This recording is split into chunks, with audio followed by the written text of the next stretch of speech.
Profe, no lo escucho. Si está hablando, no se le escucha, profe.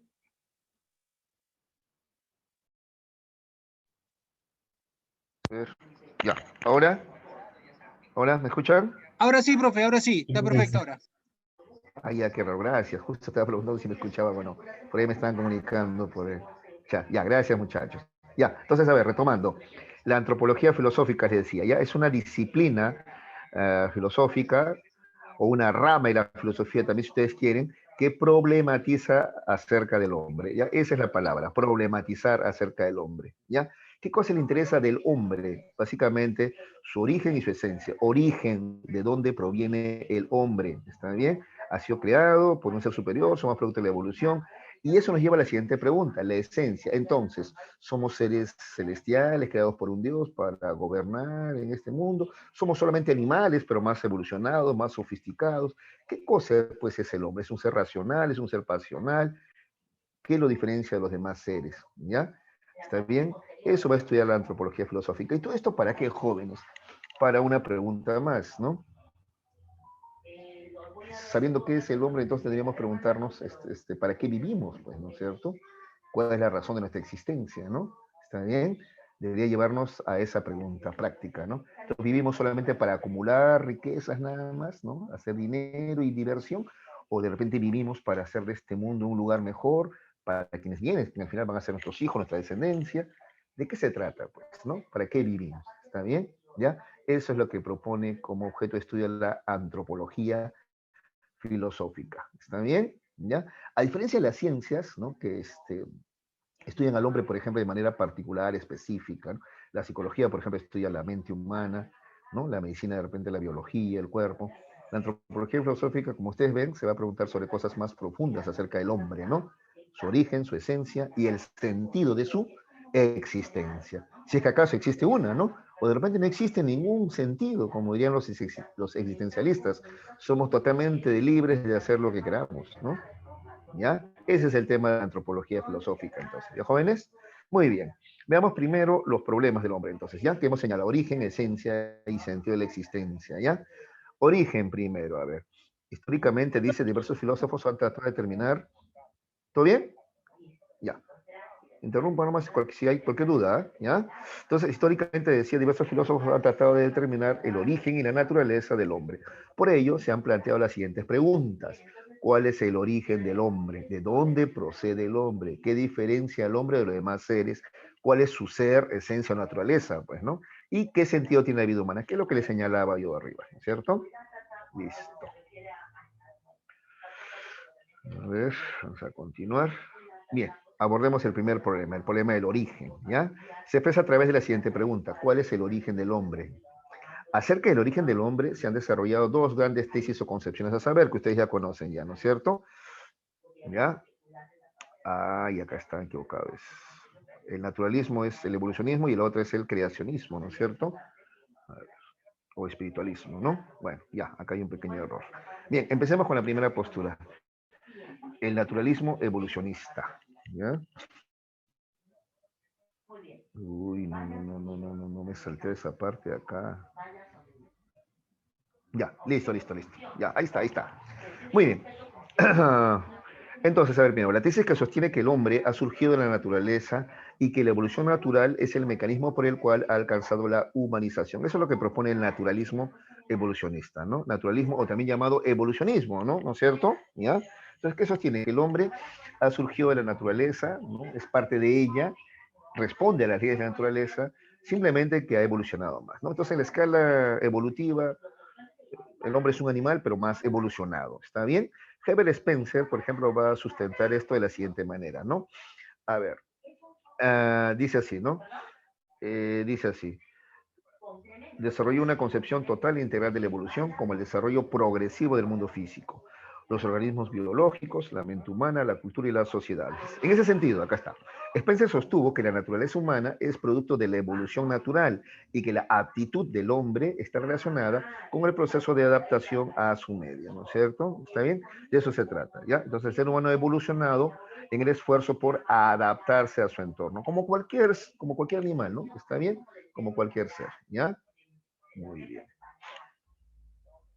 sigamos. Engels también es otro que va a tratar de fundamentar esto, ¿no? Para él, el hombre es un ser natural que alcanzó la humanización gracias al trabajo, ¿no? ¿Está bien? En su obra, El papel del trabajo y la transformación del mono en hombre, sostuvo que el trabajo es la fuente de toda riqueza, pero también la condición básica y fundamental de la vida humana, a tal punto que se puede decir que el trabajo ha creado al hombre. ¿Está bien? Ya, vamos a abreviar esto entonces. Entonces, para Federico Engels es lo mismo, también sustenta que el hombre es un ser evolucionado, simplemente. Es un animal evolucionado, ¿ya? Es producto de la evolución de la naturaleza, ¿ya? Pero le va a dar una importancia muy importante al trabajo, ¿no? El papel del trabajo, la transformación del mono en hombre, su obra, ¿no? Es lo mismo, ¿ya? El hombre en su proceso de adaptarse va a crear, por ejemplo, herramientas. Eso es trabajo, ¿ya? Va a crear herramientas y en ese proceso es que va a evolucionar, ¿no es cierto? ¿Ya? ¿Está bien? Ya. ¿Alguna pregunta? Por ahí escucho micros abiertos. Ya. Ya. Esa entonces es la postura evolucionista, ¿no? Que acá le hemos llamado naturalista o evolucionista, ¿ya? Muy bien. Ahora, la otra postura es la espiritualista, o si ustedes quieren también creacionista, ¿ya? Creacionista, ¿está bien? Para el espiritualismo, entonces, todo cuanto existe tiene su origen en un ser no material, o sea, Dios, ¿no es cierto? Idea, razón o espíritu, ¿no es cierto? ¿Ya? Hegel, por ejemplo, le llama idea absoluta, pues, ¿no es cierto? ¿Ya? Etcétera, que es el principio y fundamento de todas las cosas que existen. Entre los representantes más importantes del espiritualismo vamos a destacar dos, ¿ya? Agustín de Hipona y Tomás de Aquino. Entonces, para Agustín de Hipona, el hombre es un ser creado por Dios a su imagen y semejanza. La imagen y semejanza no se refiere al físico, ¿ah? Cuando habla de imagen y semejanza se refiere a qué? A que es libre, a diferencia de los animales, tiene libre albedrío, ¿ya? Muy bien.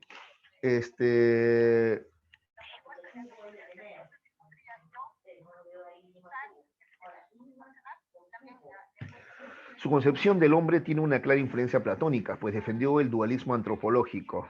¿Ya? Como usted sabe, Agustín de Hipona recibe influencia de Platón, Tomás de Aquino de Aristóteles, ¿no es cierto? ¿Se acuerdan de eso, no? Ya, muy bien. ¿Y dónde está el dualismo? Sostiene que el hombre está compuesto por dos sustancias distintas, el alma y el cuerpo. El alma que es inmortal, ¿no? Posee tres facultades, memoria, inteligencia y voluntad. ¿Está bien? Para San Agustín, la voluntad humana busca la felicidad, el supremo bien, pero es libre, acá está el libre albedrío, ¿no? De elegir el bien o el pecado. De ahí que la fuente del pecado es el libre albedrío, es lo que dice Agustín de Hipona, ¿se acuerda? De la filosofía medieval, ¿no?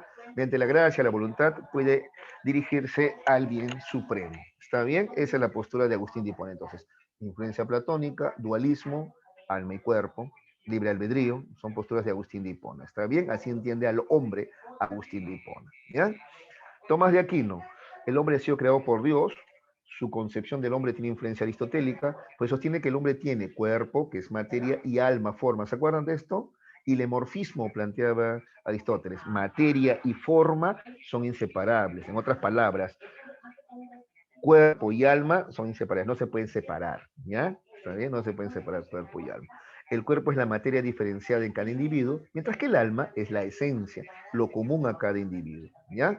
Para Santo Tomás, el hombre tiene tres almas. ¿Se acuerdan? Esto lo toma de Aristóteles, ¿no? Vegetativa, que te permite germinar, crecer, sensitiva, nacer, crecer y sentir sobre todo, e intelectiva, que le permite al hombre conocer, ¿no es cierto?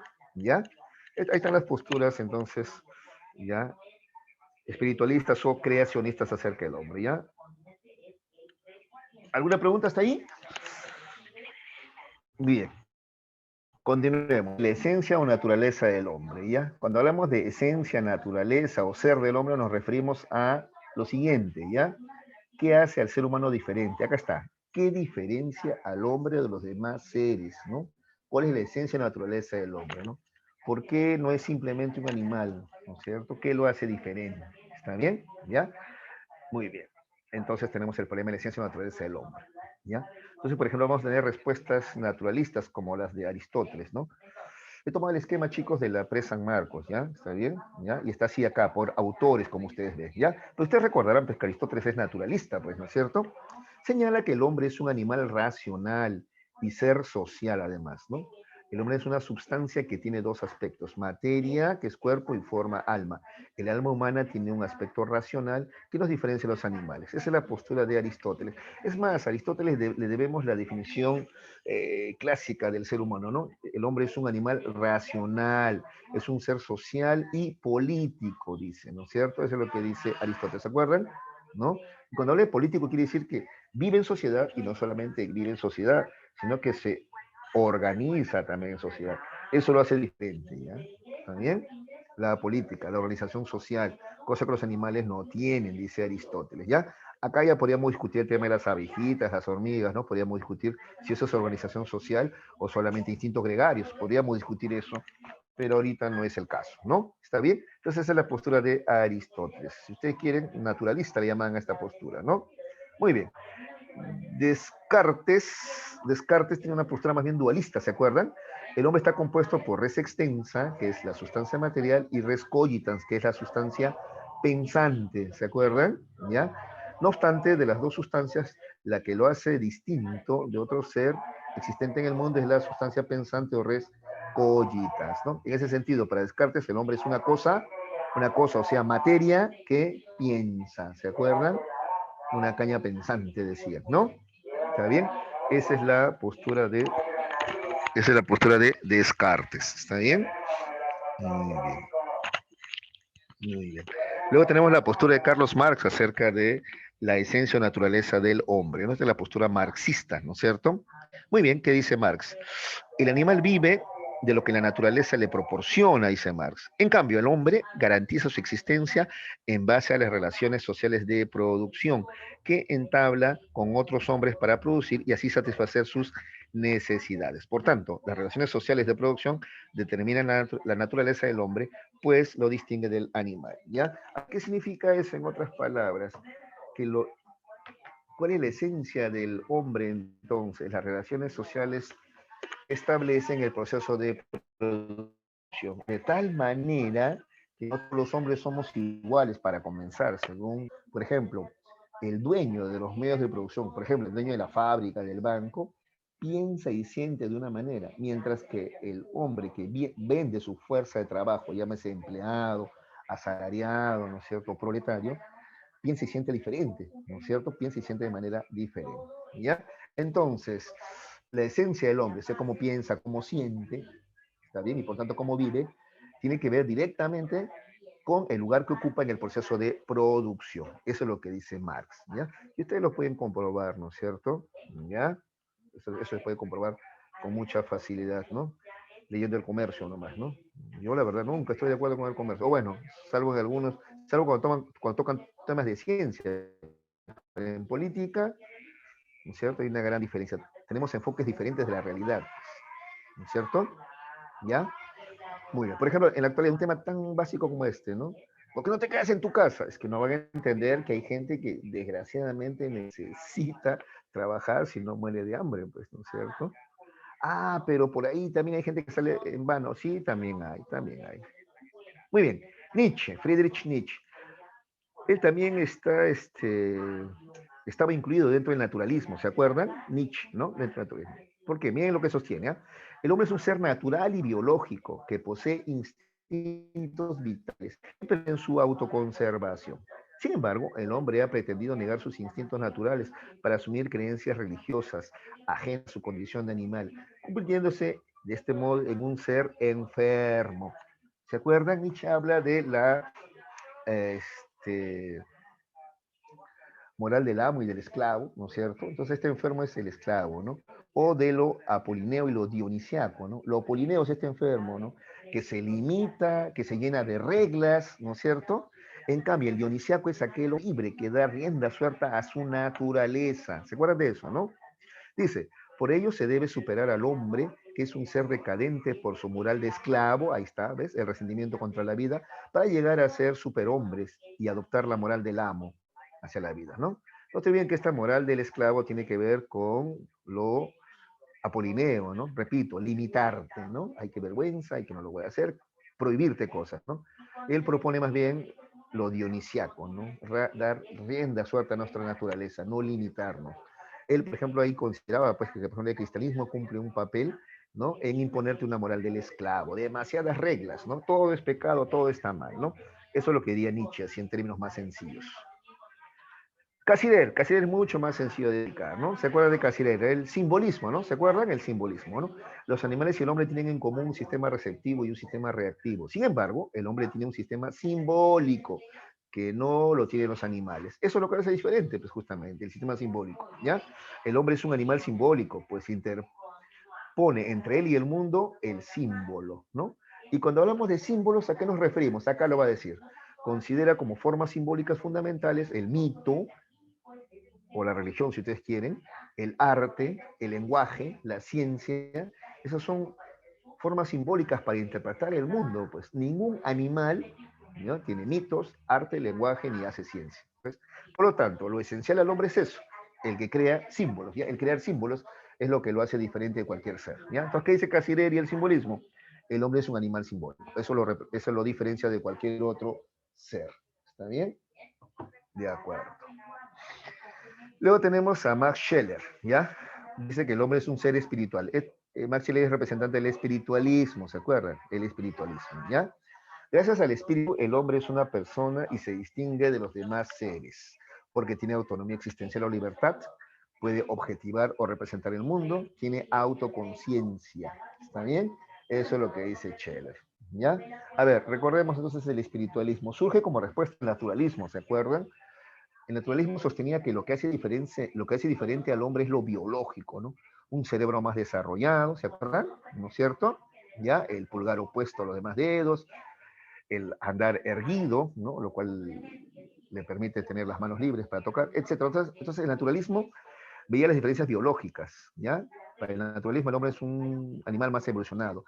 Para el espiritualismo no, para el espiritualismo lo que hace diferente al hombre no es lo biológico, no. Lo que hace diferente al hombre es su espíritu. Y cuando hablamos de espíritu, chicos, sacar mucha atención, cuando Chile habla de espíritu se refiere a esto, autonomía existencial o libertad. Es decir, ser capaz de ir más allá de los instintos. El único ser capaz de escapar de los instintos, tener libertad, ¿no? Es el ser humano. El animal no, el animal está dominado por sus instintos. Por ejemplo, a ver, para las chicas que tanto hablan de la fidelidad del perro, ¿ya? A ver, déjale tu almuerzo a tu perro, a Bobby, y dile, a ver, cuídame mi almuerzo. ¿Lo va a cuidar? Se lo va a comer. Y no es que, no, no. Él no tiene autonomía sobre sus instintos. Él va a actuar por instinto. En cambio, el ser humano sí es capaz, por ejemplo, de dejar de comer, ¿no? En huelgas de hambre, por ejemplo, o de repente para esperar a alguien más, ¿no? Estás esperando por ejemplo, a tu cita, no vas a empezar a comer, vas a esperar todavía que llegue, por ejemplo, ¿no? Entonces, el único que escapa de los instintos es el ser humano, ¿ya? ¿Qué más? ¿A qué más se refiere con que es un ser espiritual? Puede objetivar o representarse el mundo, o sea, puede conocer, tiene autoconciencia, se puede conocer a sí mismo y a los demás, ¿ya? Entonces, según Scheler, se pueden encontrar las siguientes ideas de un hombre a lo largo de la historia, ¿ya? Scheler también hace este recuento, ¿ya? En Grecia se consideraba que el hombre es un ser racional o homo sapiens, ¿está bien? ¿Se acuerdan? Aristóteles es lo que destaca, pues. ¿Qué es el hombre? Es un animal racional y político, decía Aristóteles, ¿se acuerdan? ¿Ya? Geocristiana, el hombre es una criatura divina, ¿está bien? ¿Ya? Creado por Dios para gobernar sobre las bestias, ¿se acuerdan lo que dice la Biblia, no? Muy bien. Naturalista positivista, ¿ya? El hombre es un fabricante de herramientas, ¿se acuerdan? Homo faber, es lo que lo hace diferente. Aunque ya Engels había mencionado esto, ¿no? Sino que Engels dice que al fabricar herramientas también se transforma a sí mismo, ¿está bien? Su cerebro ha crecido fabricando herramientas, diría Engels, ¿ya? Y el espiritualismo, el hombre no es cosa ni individuo, sino persona. Es el único ser que puede decir no a los instintos. ¿Ya? Eso es lo que dice Scheler, justamente. En su libro, El lugar que ocupa el hombre en el cosmos, se llama el libro de Scheler, si quieren leerlo, ¿ya? El lugar que ocupa el hombre en el cosmos, ¿no? Y ahí plantea esto, pues, que el hombre no es una cosa, ni individuo, sino es una persona. ¿Qué quiere decir eso? Que es el único que puede decir no a sus instintos, porque lo que al hombre lo hace diferente es eso, pues, su alma o espíritu, ¿no? Que implica autodeterminación, autoconciencia, etcétera, ¿ya? Ah, vamos. Ya, vamos entonces ahora a las preguntas rápidamente, ¿ya? Si no hay ninguna duda, a ver, rapidito, voy a chequear a ver el chat, ¿ya? Mm.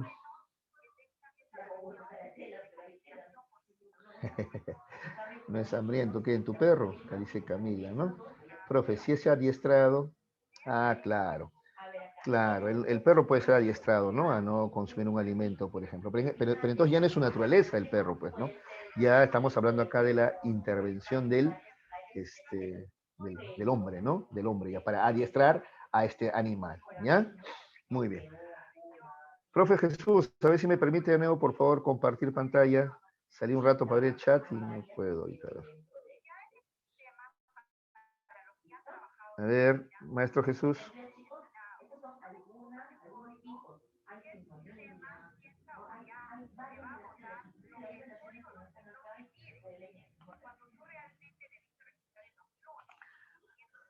Amigo Jesús. Jesús. Ahí voy a llamarlo, creo, Jesús. Jesús, amigo, por favor, permíteme compartir pantalla.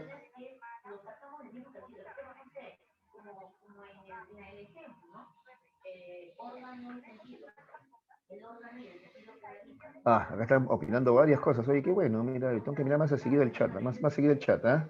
¿Ya? Ah.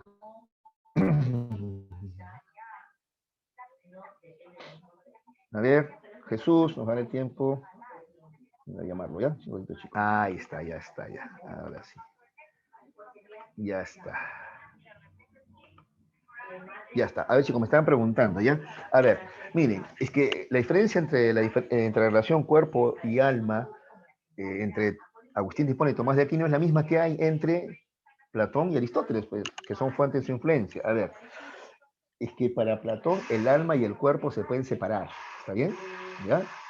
El alma y el cuerpo se pueden... En cambio, para Aristóteles, ¿ya? El alma y el cuerpo no se separan, están indisolublemente unidos. ¿Ya? Incluso Aristóteles te pregunta, ¿puede existir acaso boca sonrisa sin boca? ¿O mirada sin ojos? Igual no puede haber alma sin cuerpo, ¿no? Se pregunta Aristóteles. Entonces, esa es una diferencia entre ellos. ¿Ya? ¿Está bien? Sin embargo, también van a hacer la diferencia entre alma y espíritu, ¿eh? ¿Está bien? ¿Ya? Entonces, por ejemplo, el espíritu es lo que el hombre piensa o siente, ese es el espíritu, ¿ya? En cambio, el alma es aquello que te da Dios, ¿ya? También van a hacer esa diferenciación por la razón anteriormente mencionada, ¿ya? Luego han estado comentando respecto a si el hombre es un ser racional, se cuestionaba a alguien, ya estaba filosofando por ahí alguien, ¿no? Me parece muy interesante, sí, pues, porque muchas veces también diría yo que somos más animales emocionales que racionales, ¿no? O sea, tenemos nuestros momentos de racionalidad, pero somos más emocionales, ¿no? ¿No? Yo los invito a pensar en eso, a reflexionar al respecto, por ejemplo, ¿ya? Y ahora sí, vamos a continuar con las eh, preguntas, ¿ya? Antes que nos vaya el tiempo, ¿ya? A ver, indique la alternativa que corresponde al ámbito de la antropología filosófica. En otras palabras, ¿cuál de estas sería una pregunta que corresponde a la antropología filosófica? ¿Ya? Eso sería. A ver, ¿es posible que el hombre conozca la realidad? No, esto sería nociología, ¿sí o no, chicos? La A es nociología. B, ¿cuáles son las funciones de la ciencia? Eso sería epistemología. ¿Cuál es la esencia del hombre? Esta es antropología, muy fácil, ¿no? 1C, muy fácil, ¿no? D, el valor de las cosas, depende de los hombres, esto sería axiología, ¿no? Entonces la única que responde a la antropología es la C, ¿no? Es una pregunta, perdón, de la antropología filosófica. Muy bien, 2. La búsqueda de todo aquello que es esencial en el hombre y que, por lo mismo, lo distingue de los demás seres, corresponde al estudio acerca de, si hablamos de lo esencial, naturaleza o ser del hombre, estamos hablando del estudio acerca, ahí está pues, su nombre mismo lo indica, la B, ¿no es cierto? Naturaleza del hombre. Así se le llama, ¿ya? Esencia, ser o naturaleza, es más o menos lo mismo, ¿ya? Repito, esencia, ser o naturaleza del hombre. O sea, ¿qué es el hombre? Pues es ser, ¿qué es el hombre? Ser. Y cuando decimos qué es, nos referimos a qué lo diferencia de los demás, o sea, cuál es su naturaleza, ¿no? O cuál es su rasgo más importante, o sea, cuál es su esencia. ¿Ves? Es casi lo mismo, ¿ya? Ser esencia o naturaleza, ¿ya? Muy bien. 3. David le pregunta al cura de su parroquia, ¿cuál es el origen del hombre? El cura, luego de pensar un momento, le responde, Dios ha creado al hombre a su imagen y semejanza. La respuesta del clérigo sobre el origen del hombre se basa en el filósofo Agustín de Hipona, ¿no es cierto? O San Agustín, ¿no es cierto? ¿Ya? ¿Está bien? Agustín de Hipona. Muy bien. Les comento que también entre los sacerdotes hay diferentes posturas. ¿Eh? tienen cosas en común, pero también hay diferentes posturas. Ustedes saben que, por ejemplo, existe el Opus Dei, ¿no? Y la teología de la liberación, que tendrían las dos posturas ahí opuestas, izquierda y derecha, si ustedes quieren. Y ambas tienen un basamento filosófico también, ¿ah? ¿Ya? Conversen con sus sacerdotes, pregúntenle, no se van a molestar si ustedes les preguntan con respeto ciertas cosas, ¿no? Muy bien. Es más, yo aprendí francés así también practicando con el sacerdote del barrio, que era un belga, ¿no? Bueno, chicos, 4, a ver. La amistad es una manifestación de la naturaleza social del hombre, ¿ya? La vida sería un vacío sin amigos, aún con la posesión de todos los bienes materiales e intelectuales. Ah, eso qué bacán, ¿no? Así pues, el hombre es un ser social, un animal político. Ya con esto tú lo sacas ya, ¿no? Pero esta sociabilidad natural implicará otro tipo de asociaciones, la familia, la estirpe, la agrupación trivial y finalmente la comunidad de ciudadanos. La reflexión anterior se basa en la antropología filosófica que propone básicamente a Aristóteles, ¿no es cierto? A Aristóteles, ¿ya? Muy bien. 5. Las relaciones de producción son vínculos que se dan entre los hombres en el proceso productivo, relación que está basada en la propiedad de los medios de producción. Así tenemos las relaciones de producción esclavistas establecidas entre esclavistas y los esclavos, las feudales entre los señores y los siervos, y las capitalistas entre los burgueses y los obreros. Es decir, son las relaciones que se dan entre los dueños de los medios de producción y los trabajadores en el proceso de la producción. Según el texto, la naturaleza del hombre está determinada por... Bueno, primero ese texto es claramente de Marx, ¿no es cierto? Cuando hablamos de medios de producción, estamos hablando de Marx, ¿no es cierto? Entonces, ¿a qué, o qué determina la naturaleza del hombre? ¿Está bien? La apropiación del excedente económico, no. Las relaciones de producción esclavista sería solamente para esclavismo, nada más, ¿sí o no? ¿No? Las relaciones sociales de producción en general, ¿no es cierto? La C, muy bien. ¿Están marcando la C? Esa es la respuesta. La C, sí, muy bien. ¿Ya? Porque, insisto, estas pueden ser diferentes en el esclavismo, la feudalidad o el capitalismo, pero al final es lo común, ¿no? Es la esencia del hombre. Entonces, podríamos decir incluso que el hombre del esclavismo, el hombre de la feudalidad y el hombre actual no son exactamente los mismos, ¿no? ¿No? Porque ha cambiado su esencia, o sea, su modo de pensar, su modo de sentir y su modo de vivir también, ¿no? Muy bien. Listo. 6. Marque la alternativa que indique una pregunta antropológica. Otra vez, a ver. ¿Cuál sería? A ver, ¿quién soy yo? Pero es una pregunta muy personal, no es filosófica exactamente, ¿no? ¿Solo los hombres pueden conocer? Otra vez, esa es nociología. El ser es el hombre y el hombre es el ser. Y finalmente, dado que la vida del hombre no tiene finalidad, tiene sentido vivirla. El sentido de la existencia, ¿no? El sentido de la existencia, ¿no? Que precisamente quien la teoría que más va a hablar sobre el sentido de la existencia es el existencialismo, justamente, ¿no? Que ya lo habíamos mencionado, ¿se acuerdan? En la filosofía contemporánea hablamos de Heidegger, ¿no? Heidegger, ¿no? Y que decía que el hombre es una pasión inútil, o de Sartre, ¿no? Que decía que el hombre es un ser para la muerte, ¿no? Y que está condenado a ser vivo, perdón, que está condenado a ser libre. Está bien condenado a ser libre, ¿ya? Muy bien. Entonces la 6 es la D. 7. Marta considera un rasgo diferenciador entre el hombre y los animales cuando aquel puede controlar sus instintos. Cuando un perro tiene el instinto de comer, lo hace. En cambio, un ser humano tiene el instinto de comer, pero puede decidir ayunar y así demuestra que puede dominar sus instintos. Eso de Scheller, pues, ¿no? Scheller diría a Marta que ella puede dominar sus instintos. ¿Por qué? ¿Qué cosa tiene Marta? Espíritu, pues, ¿no es cierto? Espíritu. Por eso la postura de Scheller se llama ¿cómo? Espiritualismo, pues justamente. Entonces la 7 es la D, ¿ya? 7D. Muy bien a lo que están contestando. Establezca la relación adecuada entre tesis antropológica y su autor, ¿ya? Esto es fácil, ¿ah? De memoria nomás. El hombre es un animal simbólico, Ernest Cassirer, ¿no es cierto? Entonces la 1 es la D, 1D. A ver, buscamos, ya está, pues, ya está de las opciones. La C sabemos qué es, pero igual vamos a repasar, ¿ya? 1D. El hombre es res extensior cogitans. Eso es Descartes, ¿no? 2C, 2C. ¿Ya? El hombre es un ser espiritual, ese es Max Scheler, ¿no? 3B. Y el hombre es un animal racional, ese es Aristóteles 4A. Entonces la respuesta en la 8 es la alternativa C. Muy bien. 9. el hombre se ha envuelto en formas lingüísticas, artísticas, numéricas, religiosas, etcétera, y no puede conocer nada sin la intermediación de este medio artificial que él mismo ha creado. Lo anterior es compatible con la posición antropológica. Muy bien, ahí está respondiendo. El simbolismo, claro, claro, pues. ¿Qué es sino el lenguaje o formas lingüísticas? Símbolos, pues. Las matemáticas, los números son símbolos, el arte son símbolos, etcétera, ¿ya? El simbolismo, entonces, 9C, simbolismo de Cassirer, ¿ya? 10. La existencia del hombre consiste en el modo de ser del hombre. El hombre es un ser para la muerte, ¿ya? Eso es lo que dice ¿quién? ¿Quién dice que el hombre es un ser para la muerte? Heidegger, pues, ¿no? Martín Heidegger, ¿no? O Heidegger, si quieren ustedes, Heidegger, ¿no? Él es existencialista. A ver, ¿ya? Permítame a ver, explicarles un poquito ahora que tenemos algo de tiempo, ¿ya? A ver, ahora que tenemos algo de tiempo, a ver, permítame explicarles, a ver. Muy bien. Él dice que a ver, el existencialismo lo que sostiene es que el hombre no tiene una esencia, una naturaleza, ¿ya? Al nacer solamente es existencia pura, libertad absoluta, ¿ya? Entonces, repito, el hombre no tiene una esencia, una naturaleza, un ser. Cuando nace, no, tiene libertad absoluta. Luego él mismo va decidiendo libremente qué ser, ¿ya? El hombre libremente decide qué ser, ¿ya? Entonces por eso dice el existencialismo que la existencia precede a la esencia, pues, ¿ya? La esencia él mismo se la va a ir formando, se hace a sí mismo, porque el hombre es totalmente libre.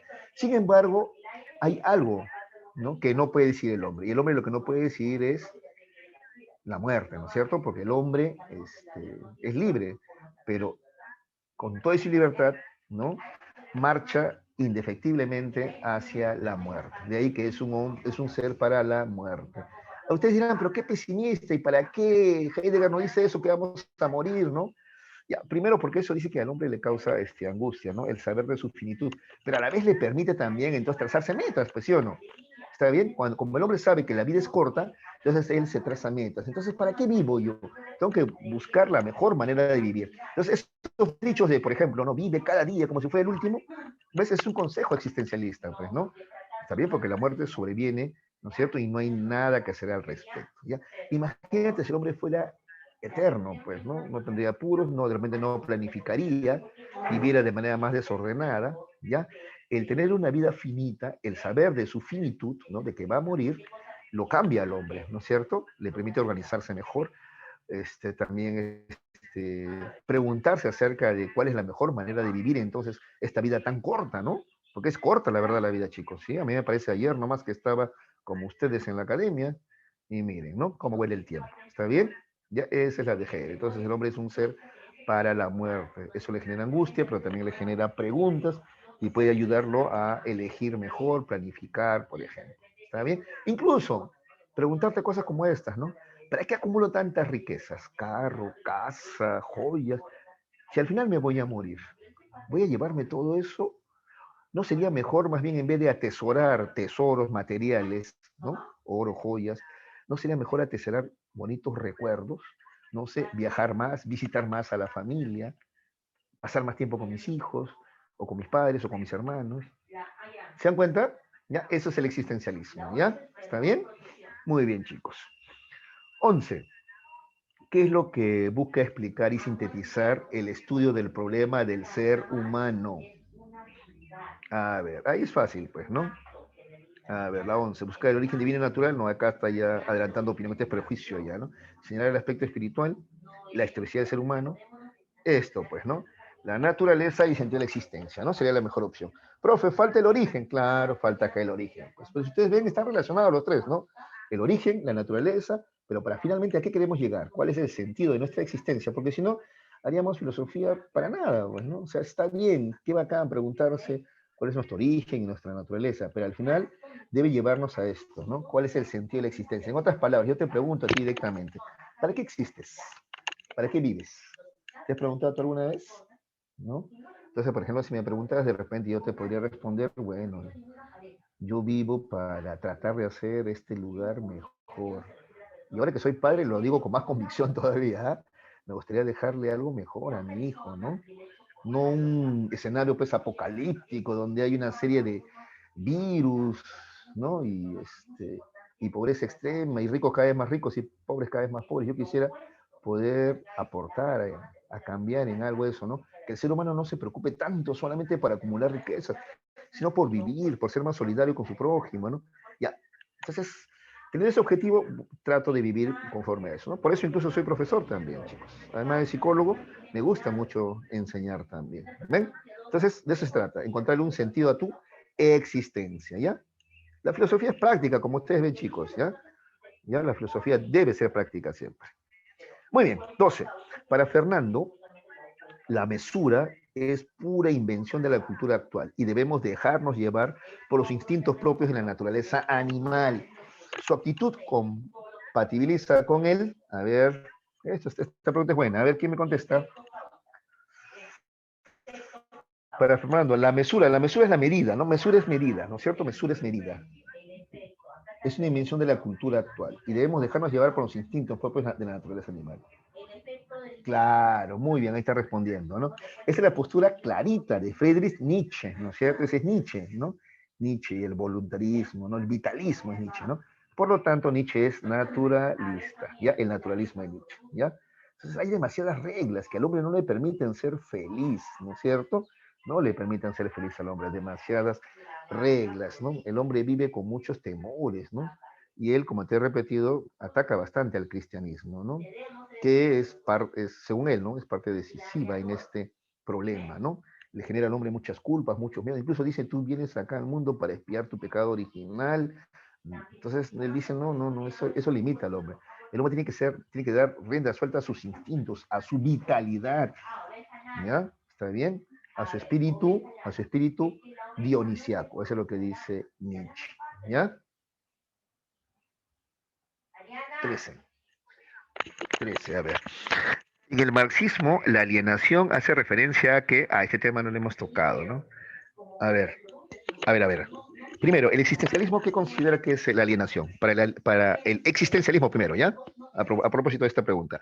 Para el existencialismo, la alienación, chicos, es la existencia inauténtica, dice Heidegger, ¿se acuerdan? Heidegger dice que la alienación es la existencia inauténtica, ¿no? O sea, no vivir decidiendo libremente por ti mismo, sino vivir imitando a otros. Eso es alienación para el existencialismo, ¿no? Repito, no vives haciendo uso, ejerciendo tu libertad, sino vives imitando a otros. Entonces, por ejemplo, alguno que de repente imita, no sé, se me ocurre, ¿no? De repente es un ejemplo muy ochentero, al pituco, ¿no? Entonces, por ejemplo, en mi barrio hablaban, oye, loco, ¿no? ¿No es cierto? O sea, trataban de imitar al pituco, ¿no? ¿Está bien? Entonces, incluso el que podía compraba zapatillas de imitación, pero que sean Adidas, qué sé yo, pues, ¿no es cierto? Una vida así de imitación, ¿ya? Esa es la alienación para el existencialismo, ¿ya? No hacer uso de tu libertad, sino imitar lo que otros hacen. En cambio, para el marxismo, chicos, la alienación tiene que ver con el tema del trabajo, ¿ya? Para el marxismo, la alienación es la enajenación del trabajo. O sea, se supone que el trabajo le ha permitido al ser humano evolucionar, ¿ya? El trabajo le ha permitido al ser humano evolucionar, ¿está bien? Entonces, el trabajo le permitía al hombre vivir mejor, pero en el capitalismo se ha alienado el trabajo. En el capitalismo tú no trabajas para vivir mejor, como dice la opción A. No, no, no. En el capitalismo tú solamente vives para trabajar nada más. Esa es la alienación del trabajo. Repito, ya no trabajas para vivir mejor, sino solamente vives para el trabajo. ¿Qué quiere decir que vives para el trabajo? Que es la opción D, ¿ya? En el capitalismo vivimos para trabajar, porque apenas y ganas lo suficiente para alimentarte y al día siguiente volver al trabajo nuevamente, hacer rico a tu jefe. Eso es lo que diría Marx, ¿no? Entonces tú ya no vives, perdón, ya no trabajas para vivir, sino que solamente vives para ser explotado, para trabajar nada más, ¿no es cierto? ¿Ya? ¿Está bien? Y para eso te van a imponer incluso necesidades que no tenías antes, pues. ¿De acuerdo? ¿Ya? Eso es lo que propone Marx. Entonces, en la 13 la respuesta es la D. La D. ¿Ya? Los franceses eso le llaman, a ver, ahí está, no me acuerdo cómo es el término exacto, pero la traducción es, ¿no es cierto? Casa, tren, trabajo. Centro comercial, casa, tren, trabajo, centro comercial. Entonces, o sea, solamente vivimos para eso. Es nuestra vida todos los días, ¿no? Ir de la casa al trabajo, para obtener dinero, ¿no? Con el tren, y luego para comprar cosas en el centro comercial, descansar, apenas sobrevivir para volver al trabajo nuevamente, ¿no? Entonces dice eso, ¿no? Ahora, claro que para entender también mejor esto tendrías que entender que hay trabajos y trabajos, pues chicos. Por ejemplo, mi trabajo como profesor a mí sí me permite crecer, ¿no? Cosa que yo agradezco mucho. Pero imagínate, hay otros trabajos muy mecánicos, repetitivos, ¿no? Donde no permiten al hombre un desarrollo, ¿no? Listo. 14. Indique la alternativa que contenga la afirmación más acorde con el espiritualismo. A ver, mi carácter se debe a mis tratos con las demás personas. Esto podría ser relaciones sociales, ¿no? Podría ser marxismo, no es espiritualismo, ¿ya?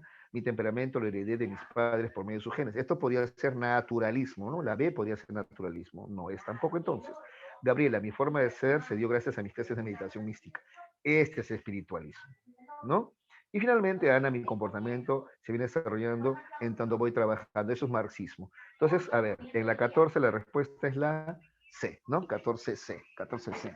Y en la 13 ya quedó claro que era la D, ¿no es cierto? Ya, 13D, 14C. ¿Ya, chicos? Listo. 15. Tanto el naturalismo como el historicismo sostendrían que el hombre... A ver, naturalismo es Nietzsche, ¿se acuerdan, no? Friedrich Nietzsche, ¿no? También Spencer, ¿no? Historicismo, estamos hablando de Dilthey, ¿no? Y de Sirer, ¿se acuerdan? Dilthey y de Sirer. ¿Qué decían ellos? Que el hombre va cambiando históricamente. El hombre no tiene una esencia terminada. El hombre va cambiando históricamente, ¿se acuerdan? ¿Qué decía Dilthey? El hombre no es, el hombre va siendo, ¿no? El hombre va cambiando, ¿ya? Entonces, ¿qué tendrían en común ambas posturas? Ah, muy bien. B, el hombre es un ser todavía que no está terminado. No, la B no, la B al contrario dice que es un ser terminado. Ah, la D sería la respuesta, disculpen, disculpen, la D. Entonces, el hombre no es un ser terminado, porque, a ver, según el naturalismo, el hombre está evolucionando y va a seguir evolucionando, ¿no? Es más, de repente más adelante no se llama hombre, ¿cómo se llamará? Y según el historicismo, también el hombre va cambiando históricamente. Entonces, por lo tanto, en la 15 la respuesta es la D, ¿ya? Tanto para el naturalismo como para el historicismo, el hombre no es un ser terminado, está todavía en cambio. Muy bien. 16. ¿Cuál de las siguientes sería una pregunta antropológica de la antropología filosófica? A ver. Gracias por sus respuestas. Ya, a ver. Es el hombre quien determina la importancia de las cosas. Importancia o valor, eso es axiología. B. El hombre tiene la capacidad de conocer objetivamente, eso es nociología. El hombre es el hombre quien determina cuando algo es bello, eso sería, ya, también axiología, que tiene que ver con dónde está el valor, ¿no? Axiología estética, ¿no? Axiología. Y finalmente la D, el hombre existe para algo, a otra vez, sentir la existencia, ¿ya? El sentir la existencia. Entonces 16 es D. A los que marcaron así, D. 17. La materia por sí sola no ama, no piensa, no tiene emociones y sensaciones. Entonces, ¿quién dice que la materia sola no basta? Necesariamente tiene que haber un espíritu que le permita hacer todo esto, amar, pensar, emocionarse. Esta es la postura espiritualista, ¿ya? El espiritualismo es la que plantea esto, ¿ya? Entonces, la materia no es lo esencial, porque la materia por sí sola no piensa, no ama. Se requiere del espíritu, ¿ya? Para lograr todo esto, de pensar, sentir, amar. Entonces, 17D. 17D. 18. Propone que el hombre es una pasión inútil, que está condenado a su libertad. Ya, pues ese es Jean-Paul Sartre, ¿no? El hombre está condenado a ser libre. ¿Por qué le llama condena, chicos? Porque esto de elegir también estresa, ¿sí o no? ¿No es cierto? Angustia al hombre elegir, ¿no? Por ejemplo, tú tienes que elegir qué carrera vas a estudiar, en qué universidad, ¿no? Desde pequeño están torturado con eso, ¿no? ¿Qué vas a hacer de grande? Elecciones, elecciones, elecciones, ¿no? Entonces, esto de elegir, ¿no? Por eso le llama Sartre es una condena. Además, una condena porque es irrenunciable, ¿no? Listo. 18, entonces la B. 19. ¿Cuál de las siguientes afirmaciones es compatible con la propuesta antropológica de Wilhelm Dilthey? No se olviden que Wilhelm Dilthey es historicista, ¿no es cierto? Historicista, ¿ya? A ver, aceptación del fijismo. Ah, chicos, ¿qué es el fijismo? El fijismo es el creacionismo, pues, ¿ya? ¿Por qué se llama fijismo? Porque para ellos el hombre no evoluciona. Tal como es ahora, así ha sido creado. El fijismo es opuesto al evolucionismo, en cambio, que plantea que el hombre ha ido evolucionando, ¿ya? Entonces, no, esa no es. Esta sería creacionismo. El hombre es un constructor de símbolos, ya ustedes saben que eso es simbolismo de Casirer, ¿no es cierto? ¿No es cierto? El simbolismo de Casirer, ¿ya? El hombre es... C, no se puede decir del hombre que es, ya que el hombre no es, sino que va siendo y desciendo. Ya, esta es la respuesta, ¿no? La C. Y esto es lo que literalmente dice Wilhelm Dilthey, ¿ya? Entonces, 19C. No se olviden, Wilhelm Dilthey es historicista. El hombre va cambiando históricamente, ¿ya? Históricamente el hombre va cambiando. ¿Qué cosa cambia históricamente el hombre? Su forma de pensar, su forma de sentir, su forma de vivir, ¿está bien? Su forma de relacionarse, todo cambia, pues, ¿ya? Entonces el hombre no tiene una esencia terminada, sino que esta esencia va cambiando históricamente, ¿ya? 19C, entonces, ¿ya? Muy bien. Y para terminar, 20. En el existencialismo, ahí está, esto ya lo adelanté, ¿eh? La alienación hace referencia, entonces hemos visto, ¿eh? La alienación, según el marxismo, ya la vimos, ¿no? Es la enajenación del trabajo, donde ya el trabajo no cumple la función de permitirle al hombre vivir mejor, sino simplemente de esclavizarlo. Eso ocurrió en el capitalismo, ¿ya? Pero para el existencialismo, ¿qué es la alienación? Entonces, exacto, muy bien, la A, vivir según la opinión de los demás.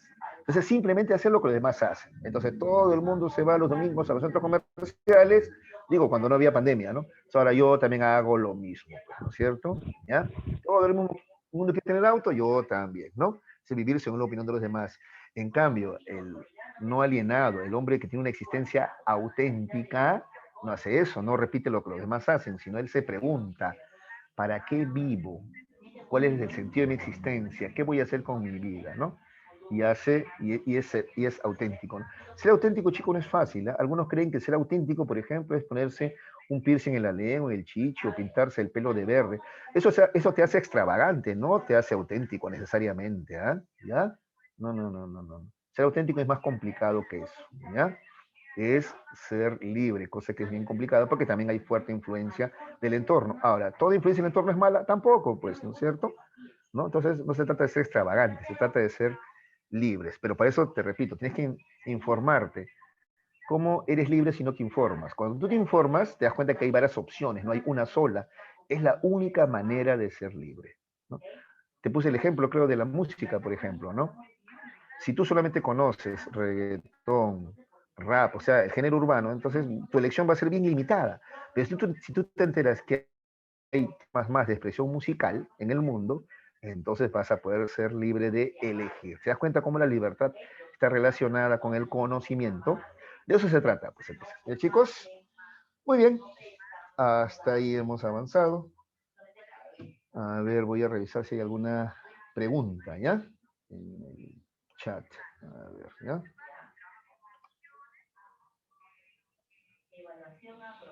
Ujú. Ya. Ya, han estado respondiendo, cosa que agradezco.